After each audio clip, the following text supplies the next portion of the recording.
qu'est-ce que le porno éthique ? Merci d'avoir posé la question. Selon la dernière étude de l'Institut de sondage YouGov, parue en février 2020, près de 67% des moins de 24 ans consultent des sites pornographiques.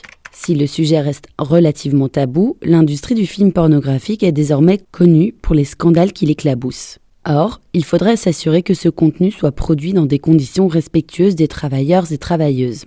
Le site Jackie et Michel, par exemple, a été visé pour une enquête pour viol et proxénétisme à l'été 2020. 3 associations féministes, dont Oser le féminisme, ont saisi le parquet de Paris.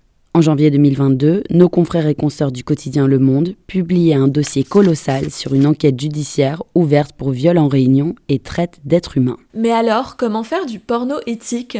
Pour que les films soient respectueux des acteurs, il conviendrait d'encadrer.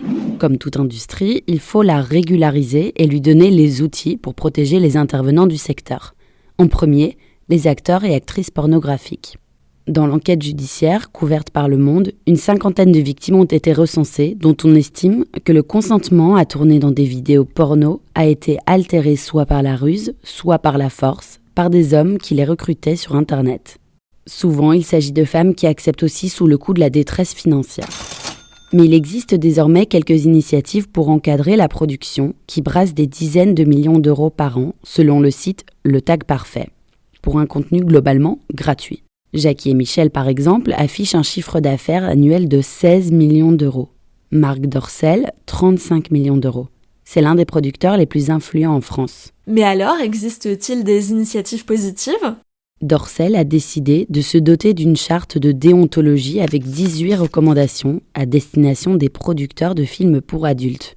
La société a travaillé avec un sociologue, une réalisatrice et productrice de X, Lisa Del Sierra, ainsi qu'un avocat spécialisé en droit de la propriété intellectuelle. On trouve dans le texte des éléments juridiques qui peuvent sembler évidents, comme la négociation d'un contrat en amont des scènes de sexe et l'obligation de fournir du matériel d'hygiène et de protection sur les lieux de tournage. Les acteurs et actrices doivent obligatoirement se voir offrir des préservatifs pour jouer. Selon Lisa Del Sierra, nombre de contrats de travail sont conclus sur un coup de fil ou un SMS, a-t-elle confié à nos confrères de l'AFP dans une interview. Or, la pornographie doit être une industrie comme les autres, encadrée et régularisée. Les films pour adultes sont soumis au droit du travail comme tous les autres. Le texte prévoit également d'accompagner acteurs et actrices qui débutent dans le milieu en leur conseillant d'assister à des tournages avant d'y prendre part à leur tour. Et alors, ça fonctionne ? Oui, de plus en plus de réalisatrices, surtout, s'engagent avec plus d'éthique, comme Erika Lust ou encore Olympe de G. D'abord, elles donnent à voir autre chose que des scènes de pénétration ou de sexe hétérosexuel cliché. Et d'un point de vue des conditions de travail, elles proposent notamment des films payants pour une meilleure rémunération des acteurs et actrices. Pour financer son dernier film, Olympe de G a par exemple levé 20 000 € grâce à une campagne de crowdfunding. Pour elle, il faut changer les habitudes de consommation et en finir avec le porno gratuit. Cela permettrait de rémunérer les protagonistes et d'encadrer l'industrie. Voilà ce qu'est le porno éthique.